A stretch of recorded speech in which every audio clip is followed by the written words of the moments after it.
मे प्रियः यस्मान्नो द्विजते लोको लोकान्नो द्विजते च यः हर्षामर्षभयोद्वेगैः मुक्तो यः स च मे प्रियः अनपेक्षः शुचिर्दक्ष उदासीनो गतव्यथः योगशास्त्रे श्रीकृष्णार्जुन संवादे भक्ति योगो नाम द्वादशोऽध्यायः।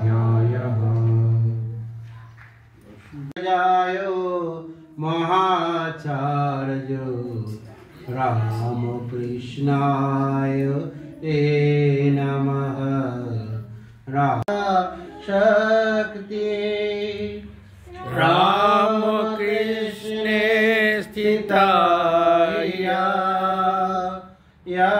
यथाग्ने दाहिका शक्ति रामकृष्णे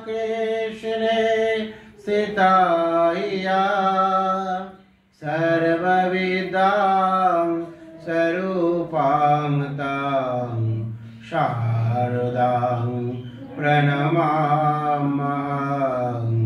शारदां प्रणमाम्यहं वर्धते सदालीनो रामकृष्ण समाजया यो धर्मो स्थापनरतो वीरेशं तं नमाम्यहं वीरेशं तं नमाम्यहं कालिन्दी पुल्लकमले माधवेन क्रीडारतो कालिन्दी पुल्लकमले माधवेन क्रीडारतो ब्रह्मानन्दं नमस्तुभ्यं सद्गुरु लोकनायकः सद्गुरु लोकनायकः जोगानंद प्रेमानंद चान्निवये च पार्षदः रामकृष्ण गप प्राणां सर्वास्तां प्रणमाम्यहं सर्वास्तां प्रणमाम्यहं सर्वास्। आगे বছরের প্রথম দিনে গণেশের পূজা করতে হয়, কারণ গণেশ হচ্ছে সিদ্ধি দাতা। দেবী পার্বতী তার পুজো দেওয়ার আগে শর্ত করে নিয়েছিলেন যে সমস্ত দেবতার আগে গণেশের পূজা করতে হয়। এই জন্য বছরের প্রথম দিনে আমরা কি করি, গণেশের পুজো করি, কারণ তিনি হচ্ছেন সর্ববিঘ্ন বিনাশকর্তা এবং সিদ্ধিদাতা। সেই জন্য বছরের প্রথম দিন গণেশের পুজো করা হয়। তার সাথে সাথে নতুন খাপা পুজো করা হয়। যারা ব্যবসায়ী লোক তারা নতুন খাপা করার চেষ্টা করব। প্রথমে এই জন্য একটুখানি কি আমরা এসেছি সবাই আজকে এই বছরের প্রথম দিন শ্রী রামকৃষ্ণের কাছে আগত হয়েছি, সেই জন্য ঠাকুর কাছে আজকে বিশেষভাবে প্রার্থনা করব। সেই প্রার্থনা করার জন্য একটু গীতা পাঠ চণ্ডী পাঠ তো হয়ে গেছে সুন্দরভাবে। এখন সুন্দরভাবে একটুখানি নিজেদেরকে মৌন অবস্থানে যাওয়া দরকার, কারণ আমরা যদি মৌন অবস্থানে একটু কিছুক্ষণ যাই তাহলে কি আমাদের মধ্যে অনন্ত শক্তির বিস্তার ঘটতে পারে। সেই জন্য গাইড টু মেডিটেশন করব। সেই গাইড টু মেডিটেশনে একটুখানি শর্তগুলি বলে দিই, তারপরে গাইড টু মেডিটেশন করা হবে। স্থির হয়ে মাথা ঘাড় সিদ্ধরা সোজা রেখে বসতে হবে, স্বাভাবিকভাবে বসতে হবে, কাটভাবে নয়, আবার গা ছাড়াভাবেও নয়। আর পরব্রহ্মের কাছে আমরা প্রার্থনা করব। সেই পরব্রহ্ম কি? এক অখণ্ড সচ্চিদানন্দ ব্রহ্ম সর্বভূতে বিরাজ করছেন, বিশ্ব ব্রহ্মাণ্ডে সর্বত্র তিনি পরিব্যাপ্ত, সব কিছু তার দ্বারা আচ্ছাদিত। তিনি সৎস্বরূপ, চৈতন্য স্বরূপ, আনন্দ স্বরূপ। তিনি জ্ঞান স্বরূপ, পবিত্রতা স্বরূপ, পূর্ণতা স্বরূপ। তিনি আমার আত্মা, আমার প্রকৃত আমি। তার কাছে আমি শক্তি প্রার্থনা করি। এই হলো পরব্রহ্মের কাছে প্রার্থনা। তারপরে কি? সকলের জন্য মঙ্গল প্রার্থনা। সকলের জন্য মঙ্গল প্রার্থনা কিরকম? আমাদের স্বামীজি বলছে, আমরা যদি নিজের মঙ্গল কামনা করি তাহলে আমাদের নিজের মঙ্গল হবে না। যদি আমরা সকলের জন্য মঙ্গল প্রার্থনা করি তাহলে আমাদের কি নিজের মঙ্গল ঘটবে। সেই জন্য সকলের মঙ্গল আজকের দিনের প্রয়োজন। সেই মঙ্গল প্রার্থনা যদি আমরা করতে পারি, সকলে মিলে মঙ্গল প্রার্থনা করার পরে তারপরে এই মেডিটেশনের একটা পার্ট হচ্ছে গিয়ে কি প্রাণায়াম বা নারী শুদ্ধি। নারী শুদ্ধি কীরকম করে করে? সেটি হচ্ছে ডান হাতের বৃদ্ধাঙ্গুলি ডান নাকের কাছে আর তর্জনী বাঁ নাকের কাছে নিয়ে যেতে হবে। ডান নাক চেপে বাঁ নাককে দিয়ে ধীরে ধীরে কতটা সম্ভব নিঃশ্বাস নিতে হবে। তারপর নিঃশ্বাস আটকে না রেখে সঙ্গে সঙ্গেই বাঁ নাক চেপে ধীরে ধীরে ডান নাক দিয়ে ছাড়তে হবে। এবার বাঁ নাক চেপে ধরে ডান নাক দিয়ে নিঃশ্বাস নিতে হবে এবং নিঃশ্বাস ভেতরে আটকে না রেখে সঙ্গে সঙ্গে ডান নাক চেপে বাঁ নাক দিয়ে ধীরে ধীরে নিঃশ্বাস ছাড়তে হবে। বাঁ নাক দিয়ে নিঃশ্বাস ছাড়ার সঙ্গে সঙ্গে একবার প্রাণায়াম সম্পূর্ণ হলো। এরকম 5 বার করতে হবে। শ্বাস নেওয়া বা ছাড়ার সময় মনে মনে ওম উচ্চারণ করলে ভালো। তারা দীক্ষা নিয়েছেন, তারা গুরু যেমন বলেছেন তেমনভাবে ধ্যান করবেন এবং যিনি আপনার ইষ্ট তারই ধ্যান করবেন। যারা পরে দীক্ষা নেবেন তারাও গুরু যেমন বলবেন সেইভাবেই ধ্যান করবেন। হিন্দুরা মনে করেন এক সচ্চিদানন্দ ব্রহ্মই বিভিন্ন দেবদেবীর মূর্তি ধারণ করেন, আবার রাম কৃষ্ণ চৈতন্য প্রভৃতি অবতার হয়ে আসেন। ধ্যানের সময় যে দেবদেবী বা অবতারই ধ্যান করি না কেন, তিনি ব্রহ্মেরই নাম রূপধারী সাকার মূর্তি, তিনিই ব্রহ্মই। শ্রীরামকৃষ্ণ সহ উপমা দিয়ে বলেছেন, ওম থেকেই ওম শিব, ওম কালী, ওম রাম। আমাদের ধ্যান আসলে ব্রহ্মেরই ধ্যান। ব্রহ্মের ধ্যান করে আমরা নিজের ব্রহ্মস্বরূপকে ফিরে পাবার চেষ্টা করি। ইষ্টমূর্তিকে জ্যোতির্ময়, আনন্দময়, ভালোবাসাময়, সবচেয়ে আপনার জন ভেবে ধ্যান করতে হয়।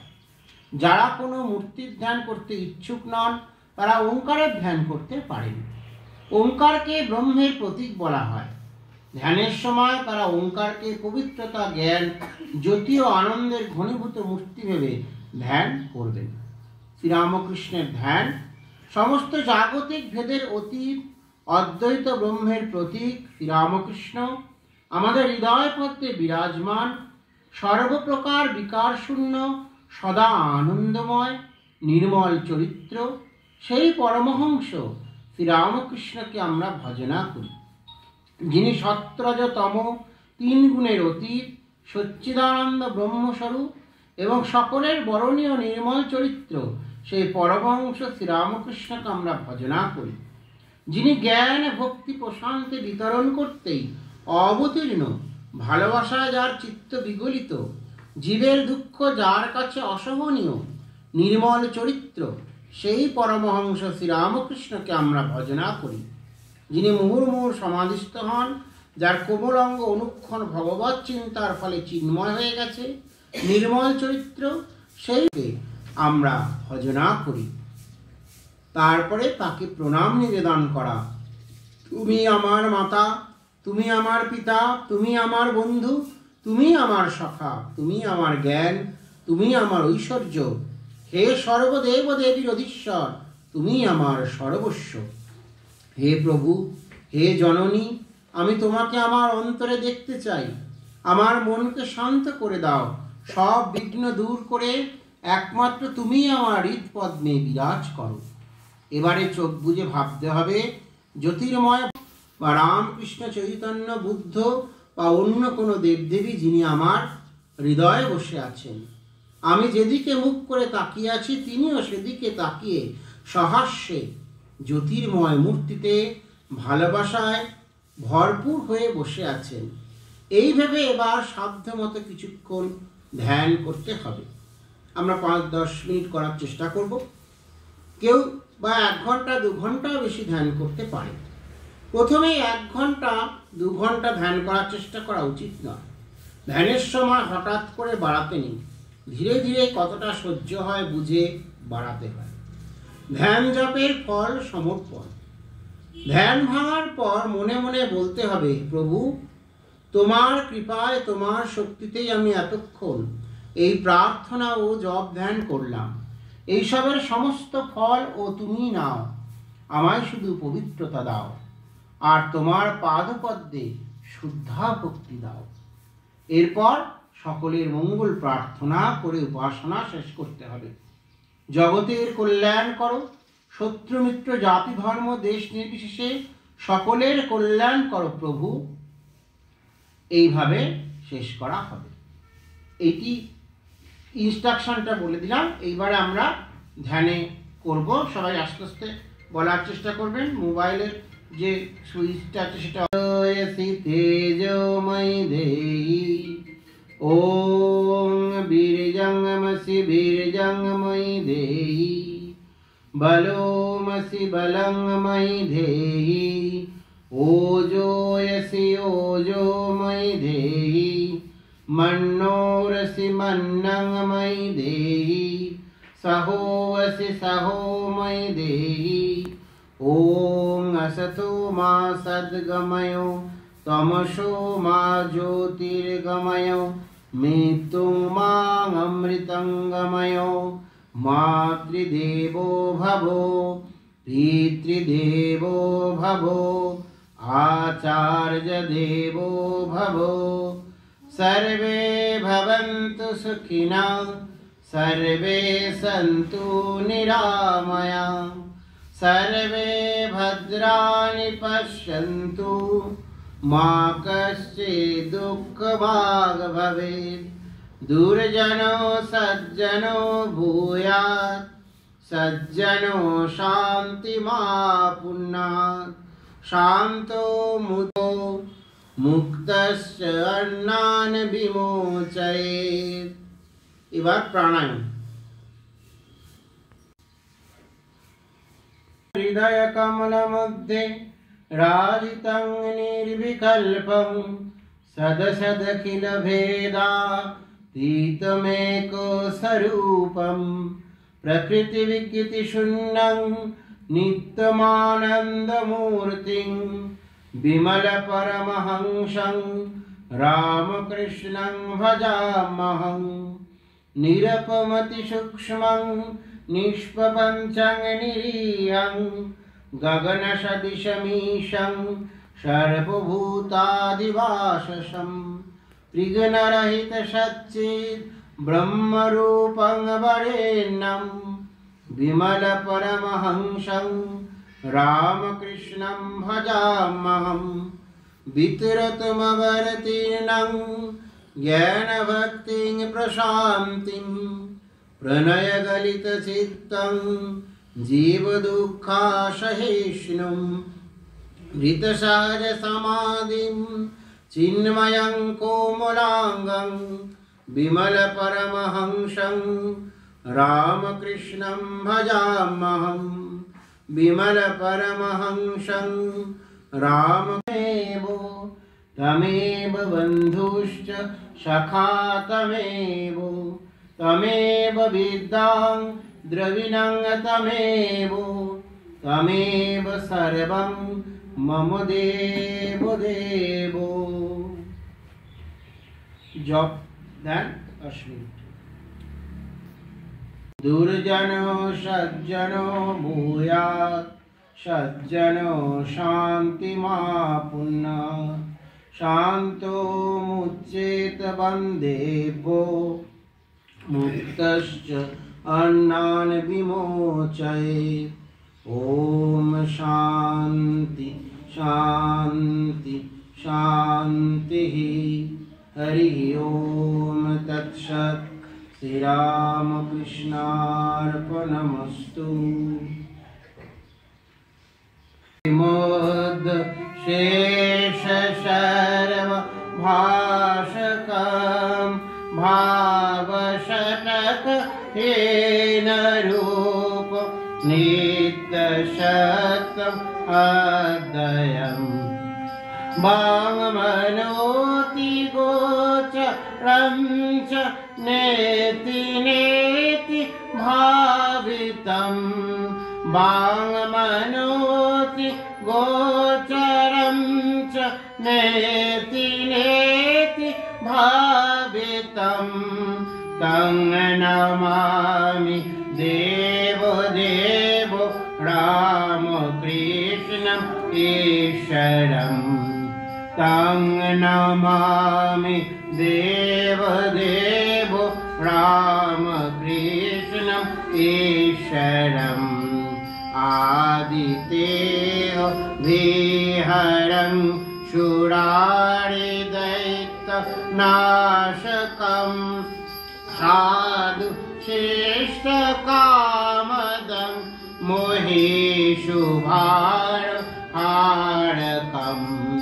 सात्मरूप तत्तकं युगे युगे च दर्शितं सात्मरूप तत्तकं युगे युगे च दर्शितं तं नमामि देवदेव रामकृष्णम् एकोभिदम् तर्जेः नित्यसेवनित्य पावनाङ्घ्रि पङ्कजम् तर्जेः सेवनित्य पावनाङ्घ्रि पङ्कजम् तं नमामि देवदेव रामकृष्णम् ईश्वरम् तं नमामि देवदेव रामकृष्णम् ईश्वरम् तं नमामि देवै विपत्तिपुञ्जनाशकम् सात् कदापि यागयोगो भोजागयोगभोगो सौलभम् दुर्लभस्तु रामकृष्ण रागभक्ति भावनम् दुर्लभस्तु रामकृष्ण रागभक्ति भावनम् दुर्लभस्तु रामकृष्ण रागभक्ति भावनम् रचितम् भक्ति साधकं सबसारं समाप्तं वै श्रीरामकृष्ण तूनकम्। এটি স্বামী হর্ষানন্দ মহারাজ লিখেছিলেন সংস্কৃত ভাষায়। সেটি স্বামী মুক্তসঙ্গানন্দজি অনুবাদ করেছিলেন, সেটি অনুলিখন পাঠ আর কি। এখন এই শ্রীরামকৃষ্ণ আরাত্রিক সঙ্গীত আমরা প্রতিদিনই প্রায় সন্ধ্যাবেলায় গাই। সেই জন্যই আরাত্রিক সঙ্গীত গানের যে বিশেষত্ব সেটি আমরা তো গেয়েই থাকি প্রতিদিন। শ্রীরামকৃষ্ণ ভক্ত পরিমণ্ডলে এই শ্রীরামকৃষ্ণ আরাত্রিক সঙ্গীত যেটি গাওয়া হয় প্রত্যেক দিন সন্ধ্যাবেলায় শ্রীরামকৃষ্ণ আরতির সঙ্গে সঙ্গে, সেটি আমরা গেয়ে থাকি ঠিক, কিন্তু তার যে অর্থ বা তার ব্যাখ্যা চিন্তন এটি আমাদের মনে রাখার প্রয়োজনীয়তা সর্বাধিক। কারণ শ্রীরামকৃষ্ণের যাকে দিয়ে আমরা তার বন্দনা পূজা করছি, সেই বন্দনা পূজার অর্থ যদি ঠিকভাবে জানা যায় তাহলে সেটি আরও আমাদের জীবনে খুব সুন্দরভাবে মর্মার্থ হতে পারে। স্বামী হর্ষানন্দ মহারাজ ছিলেন সঙ্গীত রচনার এবং সত্যাদি রচনা, রামায়ণ রচনার একজন বিশিষ্ট সন্ন্যাসী, যিনি রামকৃষ্ণ মঠ ব্যাঙ্গালোর মঠের অধ্যক্ষ ছিলেন। আর স্বামী মুক্তসঙ্গানন্দজি তিনিও বিবেকানন্দ বেদ বিদ্যালয়ের বিশেষ আচার্য ছিলেন, আর তিনিও সংস্কৃতের বিশেষ পণ্ডিত, গুণমুগ্ধকর একজন সন্ন্যাসী ছিলেন। দুই সন্ন্যাসীরই চরণে বিশেষভাবে প্রণাম। তারা আজকে আমাদের মধ্যে নেই, কিন্তু তাদের এই রচনাটি অতি সুন্দর একটি রচনা, যার দ্বারা আমরা ব্যাখ্যা পেতে পারি শ্রীরামকৃষ্ণের সন্ধ্যাবেলার আরতিক যে ভজন তার, যেটি স্বামী বিবেকানন্দ রচনা করে গিয়েছিলেন। এই যে ধর্ম, অর্থ, কাম, মোক্ষ চারটি হলো পুরুষার্থ। এর মধ্যে মোক্ষ হলো পরম পুরুষার্থ। এই চতুর্ভেদ পুরুষার্থ সিদ্ধি এবং পরম পুরুষার্থ অর্থাৎ মোক্ষ লাভের পথে ভক্তি সাধনা সাধকের পক্ষে অত্যন্ত উপযুক্ত, সমর্থ ও সুলভ বলে প্রসিদ্ধ। এই ভক্তি কি 9 প্রকার। এই ভাগবতে ভক্তির বিভিন্ন রকম যে স্থান আছে তার মধ্যে 9টি ভাগে ভক্তিকে ভাগ করেটি আছে। সেটি কি বলছে? শ্রবণং কীর্তনং বিষ্ণুঃ শরণং পাদসেবনম অর্চনং বন্দনং দাস্যং সখ্য মাহাত্ম নিবেদনম। এই নববিধ ভক্তি অর্থাৎ ভক্তি সাধনার মধ্যে কীর্তনই হলো সকলের প্রিয়। কেননা কীর্তন মানেই হলো সঙ্গীত, ভগবানের নাম গান। আর গান সকল জীবেরই প্রিয়। গানের 6টি অঙ্গ: সাহিত্য, শ্রুতি, রাগ, লয়, তাল এবং ভাবনা। এই সুরঙ্গযুক্ত গান মধুর কণ্ঠে গীত হলে ক্ষুদ্র প্রাণীর মনও আকর্ষিত হয়। যখন এটা লোকপ্রসিদ্ধ তখন মুমুক্ষু ভক্তগণের মনে এর প্রভাব যে কত দূর তা বলাই বাহুল্য। উষাকালে ও সন্ধ্যায় এরূপ গানের অর্থাৎ কীর্তনের প্রভাব অবর্ণনীয়। তাই উষাকালে প্রভাতী ভজন সঙ্গীত এবং সায়ংকালে আরাত্রিক ভজন সকল দেবালয়ে গীত হয়ে থাকে। স্বামী বিবেকানন্দ রামকৃষ্ণ সংঘের অন্তর্গত মঠ সমূহে, মিশনেও, পূজাগৃহে, উপাসনা মন্দিরে সন্ধ্যায় ভগবান শ্রী রামকৃষ্ণদেবের অর্চনা এবং অর্চনান্তে সঙ্গীত সহ আরাত্রিকের প্রবর্তন করেন। স্বয়ং আরাত্রিক স্তোত্র ও সঙ্গীত বাংলা ভাষায় রচনা করে স্বামীজি তাতে সুর তালাদি সংযোজন করেন। এই জন্য খণ্ডনভাব বন্দন স্তোত্র শ্রীরামকৃষ্ণ ভক্তদের মধ্যে সুপ্রচলিত। পাতঞ্জল যোগসূত্র বা যোগদর্শনে ঋষি পতঞ্জলি বলছেন, তজ্জপস্তদর্থ ভাবনম। জপ শব্দের মানে হলো তার নামের সঙ্গে অর্থেরও নামরূপ গুণেরও চিন্তন। আরাত্রিক গান গাওয়ার সময় যদি অর্থানুসন্ধান হয় তবে সেই গান ভগবান শ্রীরামকৃষ্ণের নাম রূপ গুণ হৃদয় কমলে অঙ্কিত করে ক্রমে ধারণা, ধ্যান ও সমাধির দ্বারা তার সাক্ষাৎকারে সহায়ক হবে। এই জন্যই আরাত্রিক গানের ব্যাখ্যা লেখার সামান্য চেষ্টা করা হলো। ভগবান শ্রীরামকৃষ্ণকে অবতার ও বরিষ্ঠ বলে অভিহিত করেছেন স্বামী বিবেকানন্দ। ভগবান শ্রীরামকৃষ্ণের জীবনচরিত আপনি লিখছেন না কেন? এই প্রশ্ন কেউ করলে স্বামীজি উত্তর দিতেন, শ্রীরামকৃষ্ণের মাহাত্ম্য সম্বন্ধে আমি অল্পই জানি। যদি তার জীবনচরিত লিখতে চেষ্টা করি তাহলে শ্রীহরির মূর্তি